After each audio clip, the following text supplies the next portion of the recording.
दोस्तों हम आपके लिए रामायण और महाभारत से जुड़े रहस्य लेके आते हैं। इसी कड़ी में आज हम आपसे बात करने वाले हैं माता सीता और रामचंद्र जी के बारे में। तो दोस्तों आज हम कुछ खास विषय के बारे में चर्चा करेंगे, जैसे कि माता सीता को रामचंद्र जी ने लोगों के कहने पे वनवास क्यों दे दिया। दूसरी चीज दोस्तों, रामचंद्र जी की सेना में वानर को ही क्यों चुना गया। तीसरी चीज दोस्तों, संजीवनी लाने के लिए हनुमान जी को ही क्यों भेजा गया, दूसरे महान योद्धाओं को क्यों नहीं भेजा गया। तो दोस्तों आज हम इन्हीं सब विषय के बारे में चर्चा करने वाले हैं। तो दोस्तों आपसे निवेदन है कि वीडियो को पूरा जरूर देखें ताकि हम और आप ज्ञान से जुड़ी बातों के साथ जुड़े रहे। दोस्तों वीडियो अच्छा लगता है तो वीडियो को लाइक जरूर करें ताकि हमारी मेहनत सफल होती है और हम आपके पास नए नए ज्ञान और नई नई जानकारियों को लेकर आप तक पहुंच सकते हैं। तो चलिए दोस्तों वीडियो शुरू करते हैं। दोस्तों सबसे पहला सवाल कि भगवान रामचंद्र जी ने लोगों के कहने पर माता सीता को गर्भवती होने के बावजूद भी वनवास क्यों भेजा। दोस्तों बात उस समय की है जब भगवान रामचंद्र जी, माता सीता और लक्ष्मण वनवास पूरा करके अयोध्या वापस लौट जाते हैं। तब कुछ समय बाद माता सीता गर्भवती हो जाती है। पूरे राज्य में खुशी का माहौल होता है, पूरे परिवार में खुशी का माहौल होता है, सब लोग काफी हर्षोल्लास में होते हैं। लेकिन तभी गांव के कुछ दो कौड़ी के लोग, जो निंदनीय लोग होते हैं, वो यह बात को लेकर सवाल खड़ा कर देते हैं कि माता सीता तो रावण के पास रह के आई है, वह तो अछूत है, वह कैसे माँ बन सकती है, वह हमारे राज्य में कैसे रह सकती है। ये सब बात सुनकर भगवान रामचंद्र जी काफी विचलित हो जाते हैं, लेकिन वह कुछ बोल नहीं पाते। तब तक ये बात लोगों तक होते हुए माता सीता के पास पहुंच जाती है और माता सीता स्वयं भगवान रामचंद्र जी के पास आकर कहती है कि मैं ये राज्य छोड़कर वनवास जा रही हूँ। और अंततः उनके भ्राता लक्ष्मण माता सीता को वाल्मीकि आश्रम तक छोड़ने जाते हैं और वहां उन्हें गर्भवती अवस्था में वहां छोड़ देते हैं।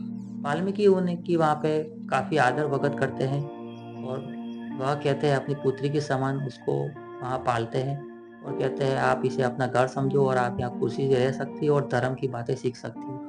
दोस्तों इसके पीछे मेन कारण ये था कि अयोध्या में उस समय काफी षड्यंत्र रचे जा रहे थे, जैसा कि मंत्रा के द्वारा षड्यंत्र रच के और भगवान रामचंद्र जी को वनवास के लिए प्रेरित किया।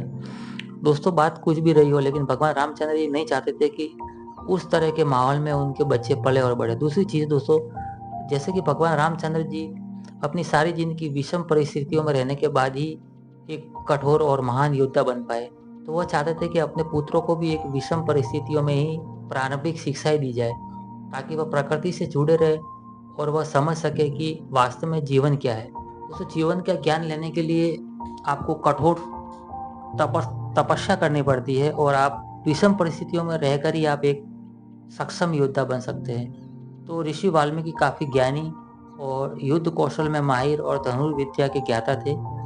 तो भगवान रामचंद्र जी सहज ही स्वीकार कर लेते हैं माता सीता को वनवास में जाने के लिए, अर्थात गुरु वाल्मीकि के आश्रम में जाने के लिए, ताकि वहां अपने बच्चे इन सब बुराइयों से दूर रहकर और धर्म और ज्ञान की शिक्षा ले सके। दूसरा चीज दोस्तों, भगवान रामचंद्र जी ने हमें यह संदेश दिया है कि अगर गांव में आप कोई अच्छा काम करते हैं, समाज में अच्छा कोई काम करते हैं, तो गांव के दो कौड़ी के लोग आपकी निंदा जरूर करते हैं। आप उनकी बातों पर ध्यान ना दें, अन्यथा आपका पूरा परिवार तबाह हो जाएगा। दोस्तों भगवान रामचंद्र जी चाहते तो उन दो कौड़ी के लोगों को लात मारकर अपने राज्य से बाहर निकाल सकते थे या कोई भी प्रकार का दंड दे सकते थे जो एक राजा के खिलाफ, एक महारानी के खिलाफ इस प्रकार की बातें करते हो। लेकिन भगवान रामचंद्र जी ने ऐसा नहीं किया, क्योंकि वह हमारे को शिक्षा देना चाहते थे कि अगर आपने ऐसे लोगों के बीच में रह के और अगर आप उनका बात सुनते हैं तो आपके साथ अंजाम क्या होगा। दोस्तों भगवान रामचंद्र जी और उनके बेटों का अंजाम भी वही हुआ जो आप और हम सबका कुछ निंदनीय लोगों की बात सुनने के बाद होता है।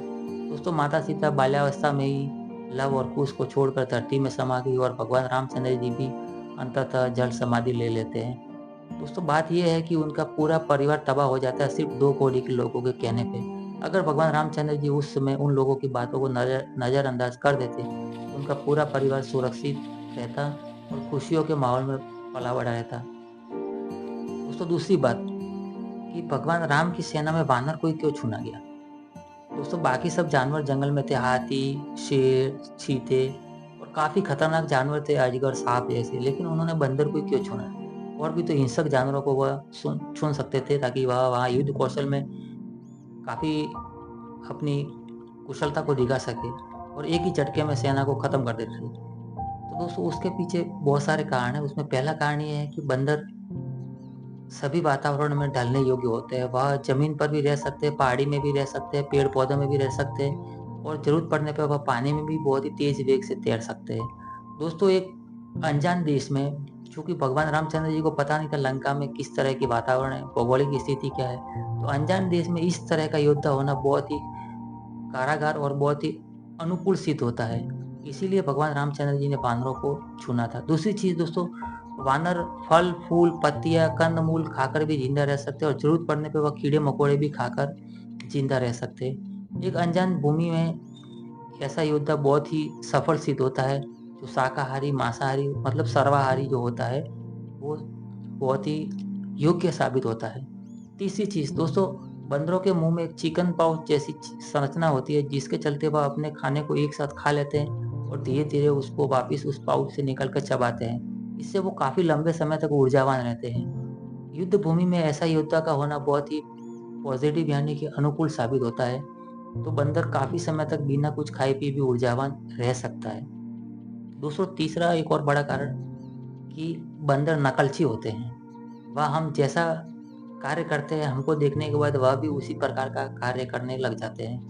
दोस्तों, भगवान रामचंद्र जी को पता नहीं था कि रावण के राज्य में सारे राक्षस हैं और वो कौन-सी मायावी शक्ति का प्रयोग करते हैं और वह किस तरह की युद्ध नीति में पारंगत है। चूँकि बंदर नकलची होते हैं, तो उसके चलते भगवान रामचंद्र जी का ये टेंशन बिल्कुल खत्म हो गया था कि वो किसी भी युद्ध नीति का प्रयोग करेंगे, बंदर उसकी नकल करके और उसको सीख लेंगे। तो दोस्तों, ये सब कारण थे ताकि भगवान रामचंद्र जी ने वानरों को ही अपनी सेना में चुना था और युद्ध करने लंका की ओर चढ़ाई किया था। तीसरा सबसे बड़ा सवाल ये उठता है कि संजीवनी लेने भगवान ने हनुमान जी को ही क्यों भेजा? ताकि उनके सेना में तो एक से एक महान योद्धा, महावीर थे, जैसे नल, नील, सुग्रीव, जांवत, अंगद। जामवंत जी एक ही छलांग लगाकर किष्किंधा तक पहुंच सकते थे, उतना उसमें पराक्रम और बल था और बुद्धि भी था और ज्ञाता भी थी। लेकिन हनुमान जी को क्यों भेजा गया? दोस्तों, सबसे एक कड़ा सवाल तो ये है कि हनुमान जी आयुर्वेद के बहुत बड़े ज्ञाता थे। दोस्तों, हनुमान चालीसा में आपने एक पंक्ति सुना होगा, राम रसायन तुमरे पासा सदा रहो रघुपति की रसा। अर्थात हनुमान जी को भौतिकी विज्ञान में बहुत बड़ी जानकारी थी। सिर्फ हनुमान जी नहीं, बंदरों की प्रजाति में सभी में ही आयुर्वेद और जड़ी बूटी, फल फूल और पत्तों को पहचानने की बहुत ही अतुल्य क्षमता होती है। दोस्तों, आज बहुत बड़े-बड़े देश चाइना, अमेरिका, इंग्लैंड, फ्रांस जैसे लोग देश जो है, वो आज भी आयुर्वेद से जुड़ी जड़ी-बूटियों का प्रयोग करने और खोजने के लिए बंदरों का प्रयोग करते हैं। और किसी विशेष बीमारी का वायरस उनकी शरीर में छोड़ देते हैं और उन्हें जंगल में खुला छोड़ देते हैं और वह देखते हैं कि वह किस जड़ी-बूटी और औषध को खाकर अपने रोग से मुक्त होता है। उसी प्रकार से वो धीरे-धीरे उनके ऊपर आयुर्वेदिक अनुसंधान करते रहते हैं। तो दोस्तों, हनुमान हनुमान जी को भेजने का सबसे बड़ा कारण ये भी था कि उन्हें जड़ी-बूटी के बारे में काफ़ी अच्छी जानकारी थी। दोस्तों, तीसरा कारण कि सुषेण वेद के द्वारा एक शर्त रखी जाती है कि सूर्योदय से पहले-पहले ही जड़ी-बूटी लानी है, अन्यथा लक्ष्मण के प्राण नहीं बच पाएँगे। तो दोस्तों, सूर्योदय होने से भगवान सूर्य को रोकने का मात्र एक ही आदमी प्रयास कर सकता है और एक ही आदमी पारंगत था, वो था हनुमान जी। दोस्तों, हनुमान जी बाल्यकाल में भी एक बार भगवान सूर्य को अपने मुँह में दबा लेते हैं, जो कि फल समझ के उसे खाने के चक्कर में उन्हें दबा लेते हैं। तो दोस्तों, भगवान रामचंद्र जी जानते थे कि अगर किसी कारणवश अगर लेट भी हो जाता है, तो हनुमान जी विनती करके या किसी भी प्रकार से भगवान सूर्य को उदय होने से रोक सकते थे। और हुआ यही दोस्तों, जब हनुमान जी किष्किंधा पर्वत की ओर ऋषिमुख पर्वत की ओर निकले, तब वहाँ उनके रास्ते में एक कालनेमी नाम का मायावी राक्षस उनका रास्ता रोक देता है और उनका समय बर्बाद करता है। रिटर्न में आते समय दोस्तों, जब हनुमान जी के मन में ये बात आई कि क्यों ना मैं अपने भगवान रामचंद्र जी की पावन भूमि अयोध्या के दर्शन करते हुए निकलूँ और सबके हाल-चाल देखते हुए निकलूँ, ताकि मैं वहाँ जाके उनके भ्राता और उनकी माताओं के हाल-चाल बता सकूँ। तो दोस्तों, उस पावन भूमि के दर्शन करने के लिए जब हनुमान जी वहाँ से निकलते हैं, तो भगवान रामचंद्र जी के भाई उन्हें दुश्मन समझकर उनके तीर लगा देते हैं और वह घायल होकर ज़मीन पर गिर देते हैं। काफ़ी समय उनका वहाँ भी बर्बाद हो जाता है। और दोस्तों, कहते हैं कि जस्ट सूर्योदय होने ही वाला था और जैसे ही सूर्य भगवान अपने निकलने के लिए अपने रथ के सहित बाहर निकलते हैं, तो हनुमान जी उनसे विनती करते हैं कि हे भगवान सूर्य, मैं जड़ी-बूटी लेके जाने से पहले-पहले आप अपना रूप ना दिखाएँ, अर्थात आप उदय ना हो। अन्यथा बहुत बड़ी गलती हो जाएगी और मेरे प्राणों से भी प्रिय लक्ष्मण के प्राण नहीं बच पाएंगे। भगवान सूर्य काफी देर सोचने के बाद जब नहीं मानते तो हनुमान जी उन्हें बचपन वाली बात याद दिलाते हैं और उनसे युद्ध करने की धमकी तक दे डालते हैं। तब भगवान सूर्य कुछ समय के लिए वापिस बादलों की ओट में छुप जाते हैं और हनुमान जी वहां संजीवनी लेके पहुंच जाते हैं। उसके बाद ही सूर्योदय होता है। अब दोस्तों दूसरा सवाल ये था कि भगवान रामचंद्र जी इतना प्राणों से प्रिय अपने भाई लक्ष्मण को मानते थे तो खुद क्यों नहीं गए। दोस्तों भगवान रामचंद्र जी जैसे ही लक्ष्मण को बाण लगता है और मूर्छा अवस्था में हो जाते हैं, भगवान रामचंद्र जी लक्ष्मण को अपनी गोदी में ही बिठा के रखते हैं। वह अपनी गोदी से दूर नहीं ले जाते, क्योंकि भगवान रामचंद्र जी जानते थे कि जब तक लक्ष्मण का सर भगवान राम के गोद में है तब तक काल उनको छू नहीं सकता है। अर्थात भगवान राम खुद विष्णु के अवतार थे, तो जब तक लक्ष्मण का सिर उनकी गोदी में रहेगा तब तक काल उनका कुछ नहीं बिगाड़ सकता। और जब तक हनुमान जी जड़ी बूटी लेकर नहीं आते हैं, भगवान राम अपने भाई का जो सर है वो अपनी गोदी में लेके ही बैठे रहते हैं। और अंततः सभी प्रयासों को करने के बाद लक्ष्मण फिर से जीवित हो जाते हैं और भगवान रामचंद्र जी और बाकी वानर सेना में काफ़ी खुशी की लहर होती है। उसके बाद फिर से वह युद्ध करते हैं और जो रावण को परास्त करते हैं। दोस्तों आज का प्रसंग आपको कैसा लगा आप कमेंट करके ज़रूर बताना दोस्तों। और धर्म से जुड़ी जानकारी को लाइक दोस्तों ज़रूर करना ताकि लोगों तक ये मेरा संदेश पहुंच सके। और ज़्यादा से ज़्यादा इसको हो सके तो शेयर करना ताकि आप और हम अपने आने वाली पीढ़ी को धर्मों से जुड़ी जानकारी के साथ अपडेट रख सके। धन्यवाद दोस्तों। जय श्री राम।